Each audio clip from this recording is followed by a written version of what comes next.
Théâtre Trévise, ça change. Sur la scène, bon, c'est bien. Avec un mec que je n'ai jamais rencontré. Bon. Franck Lehen, je me fous un peu. Non, bon, on se connaît bien. On a fait une interview avant le confinement. Oui, hein. Une des dernières avant le confinement, bah oui, pareil mais pour une autre pièce. C'est ça. Cette fois-ci, on se trouve la nuit et on parle un peu d'ivresse. Beaucoup d'ivresse. Et on parle d'un adolescent qui fait le bilan sur ses 40 ans cette fois-ci. Voilà, donc, et c'était la première hier, pardon messieurs, dames. Je n'ai plus de voix, j'ai la voix de Jeanne Moreau. Voilà. Donc, bon, c'est pas grave, on fera l'interview quand même. Voilà, on m'entend, on me comprend. Voilà. Donc oui, Bonjour Ivresse, que j'ai créé en 2010 et qui a duré, qui a été de 8 ans à l'affiche. Et voilà, donc c'est une reprise complètement inattendue, c'était pas du tout prévu. Et j'en suis ravi. Voilà. Et ça a commencé hier, donc là on est le 10 juillet, c'est là tout l'été jusqu'au 11 septembre. Je peux déjà vous annoncer qu'une salle est intéressée même pour les prolongations. Donc c'est plutôt sympa cette reprise. C'était pas prévu, je pensais écrire des scénarios avec mes chats tout l'été et non, je vais amuser les gens. Et alors, c'est arrivé comment si c'était pas prévu? Non, simplement je devais reprendre comme un boomerang, justement la pièce dont on avait parlé récemment. Voilà, oui. Mis en scène par Cyril Garnier, qui est dans Bonjour Ivresse d'ailleurs. Donc voilà, il se trouvait que les plannings des comédiens, les tournages, enfin voilà, les trucs qui peuvent arriver. En fait, il se trouvait que j'avais un créneau, j'avais une salle et j'avais pas de pièce. Et sauf que j'avais ce Bonjour Ivresse que je voulais remonter depuis longtemps. Et franchement, je suis très content parce que bon, c'était un peu une opportunité, j'avais envie de la rejouer. J'avais remonté en province avec une autre compagnie la version des 40 ans et je trouvais que elle fonctionnait bien, donc ça m'avait donné envie de la reprendre. Et j'ai l'impression que le discours qu'il y avait dans la pièce il y a 10 ans s'entend mieux aujourd'hui. C'est quand même hallucinant. Ouais, je l'ai ressenti hier, on m'en a beaucoup parlé hier parce que c'était la première.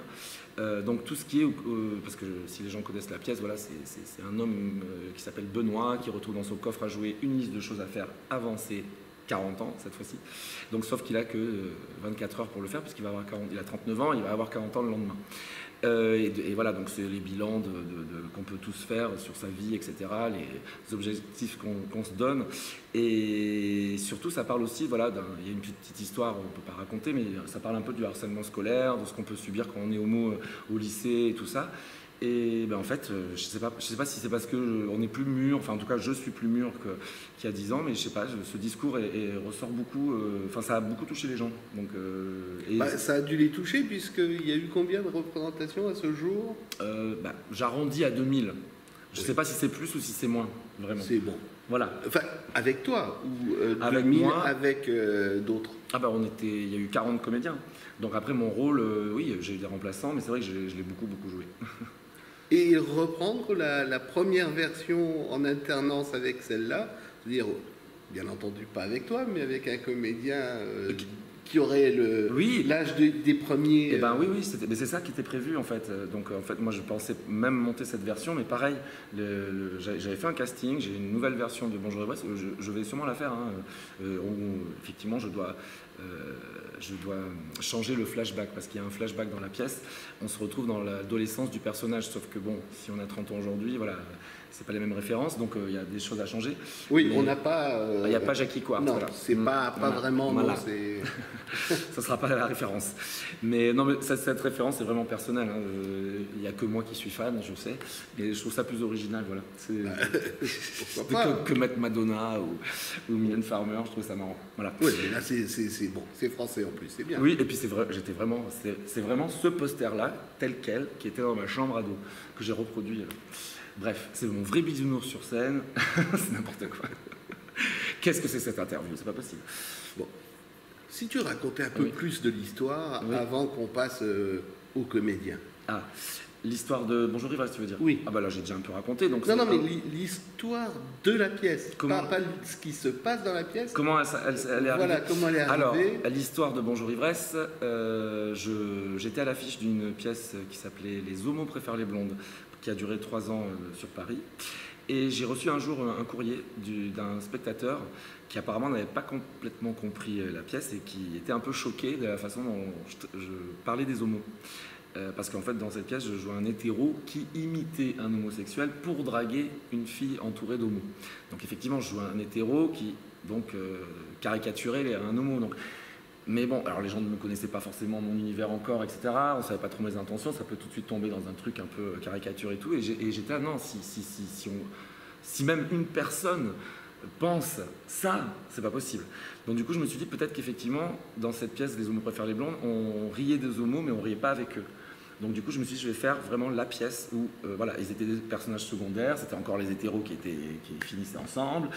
Donc voilà, je me suis dit, c'est vrai peut-être qu'il peut y avoir un truc qui peut gêner les homos, dans le sens où en disant, merde, faisons une pièce avec le personnage principal, le bisou final c'est entre les deux garçons, il n'arrive pas juste au troisième acte avec une pub dans le cul pour être rigolo, et surtout il y en a deux, et je représente deux homos très différents, donc un qui est un peu effectivement excentrique, un qui est super viril, coach sportif, et donc voilà, c'est vraiment, mon intention c'était de faire les films et les comédies que j'ai pas pu voir à 15 ans, 16 ans, avec les références que j'aurais voulu avoir, quoi. On avait soit des références un peu trash, soit on avait des références, des caricatures un peu cage aux folles, etc. Mais on n'avait pas des... Oui. Voilà, entre les deux. Et moi, je voulais faire ça. Surtout, c'était à l'époque, je voulais adapter, on va dire, je veux faire une sorte d'adaptation de la sitcom Will and Grace. Voilà, je ne sais pas si les gens connaissent, c'est un peu un Friends version gay. Voilà, 4 personnages qui s'envoient, voilà, qui sont très amis, mais qui s'envoient des scuds tout le temps dans la face, mais qui s'aiment beaucoup aussi en même temps. Et puis voilà, il parlait de... Et puis en même temps, ça parle...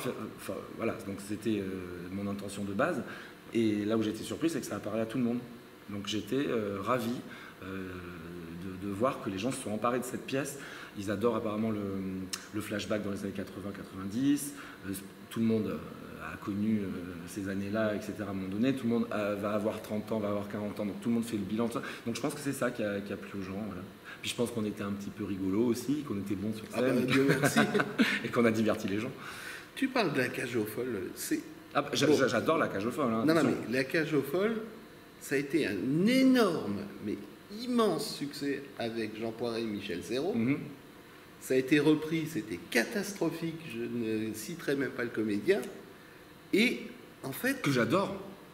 Le comédien est bon aussi. Ouais. Ça a été une comédie musicale qui n'a jamais été montée en France. Ah oui, je sais qu'il y a eu... The Birdcage à Broadway. Voilà. Et ben, je vais le faire. I Am What I Am, ça a été le titre. Et curieusement, personne n'a repris cette pièce.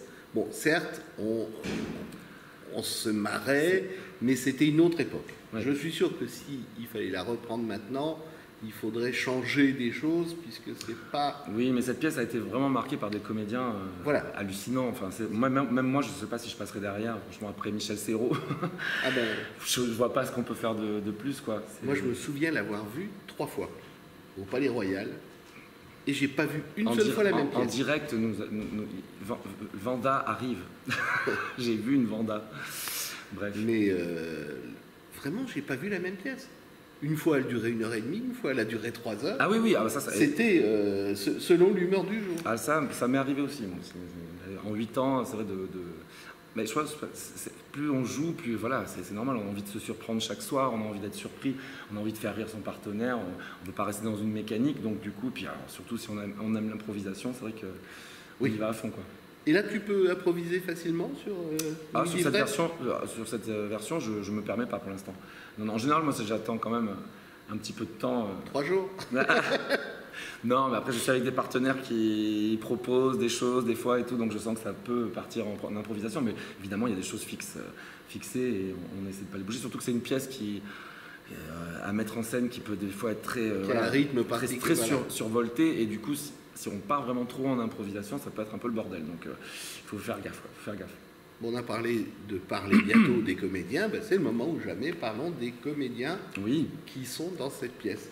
Alors, est-ce que c'est toi qui l'as mis en scène d'abord? Oui. Voilà. Alors j'ai créé la mise en scène à l'époque en 2010 avec Christine Hadida. Donc je suis reparti de cette mise en scène, mais j'ai évidemment complètement adapté cette nouvelle version. Et donc les comédiens, en fait, pour tout vous dire, en fait, j'avais l'opportunité de reprendre Bonjour Ivresse et j'ai un peu appelé les anciens en me disant oui, allons-y, sauf que vraiment, et par contre, je ne voulais pas, oui, ça c'était important, je ne voulais pas être le chef d'équipe avec les gens qui sont en alternance et qui tournent autour de moi, toutes les semaines des gens différents, etc. Donc je voulais vraiment les 3 comédiens qui me suivent du début jusqu'à la fin pour ces 30 dates durant tout l'été au Trévise. Et ben, ça n'a pas été... Voilà, certaines sont devenues mamans, donc il y a des vacances, des trucs. Et oui, on ne peut pas être libre tout l'été. Et puis voilà, je peux bien comprendre d'ailleurs, il n'y a aucun souci. Mais du coup, donc, voilà, donc je me suis retrouvé qu'il n'y avait que moi de dispo. Et j'ai commencé à chercher. Et ça a commencé par. J'ai appelé Claire Jazz en premier. Et c'est ça qui m'a donné l'impulsion, la motivation d'aller jusqu'au bout, parce que franchement, on a monté cette nouvelle version en 15 jours, 3 semaines. Ah oui, quand même. Ah oui. Donc je suis avec 3 comédiens qui n'ont jamais qui n'ont jamais joué la pièce. Voilà. Et donc là, je peux vous le dire, ça s'est très bien passé, parce que ça aurait pu être. Mais donc c'est génial. Mais voilà. Donc, et Claire Jazz, c'est vrai, elle m'a tout de suite. Il se trouve qu'elle a plein de trucs à la rentrée et tout ça, mais elle était dispo cet été, ça pouvait se goupiller. Voilà. C'est génial, parce que c'est une fille que j'avais croisée il y a très longtemps, justement, à l'époque des Hommes préfèrent les blondes, elle jouait aussi au Temple, son One Man. Elle a été mise en scène par Pascal Légitimus, après on l'a vu dans plein de choses. Et c'était l'occasion. Voilà. Donc, et après, l'impulsion. J'ai appelé Cyril Garnier, qui travaillait déjà avec moi, excellent comédien, et voilà. Et après, j'ai cherché Marie, c'était un peu plus compliqué, mais ah oui, parce que je suis devenu coach directeur d'acteur sur la série Plus belle la vie entre-temps. Donc du coup, je côtoie des comédiens tous les jours, chaque séquence j'en vois 5, et il y en a 9 dans la journée. Donc, voilà. Alors si vous avez envie de tourner dans Plus belle la vie, vous appelez ce monsieur. Moi, il m'a déjà proposé un rôle, mais j'ai pas aucun pouvoir. accepté. Non, j'ai aucun pouvoir. Non, ne m'appelez pas du tout. Mais par contre, je rencontre des comédiens, et voilà, et Éléonore Sarrazin, qui joue Sabrina dans cette série depuis très longtemps. Et donc voilà, et hop, c'est parti, elle avait le feeling pour le personnage, tout s'est fait, voilà, mais ça vient de se faire, là. Je suis au bout des 3 semaines, c'est pour ça que j'ai cette voix. Mais c'est génial, c'était un bonheur, et comme je dis, voilà, le discours de la pièce est beaucoup plus fort aujourd'hui, et ça, j'en suis très heureux. C'est une comédie, on se marre, c'est super. Ah bon, on se marre. Ah bah, comme avant. Ah bah oui, encore plus.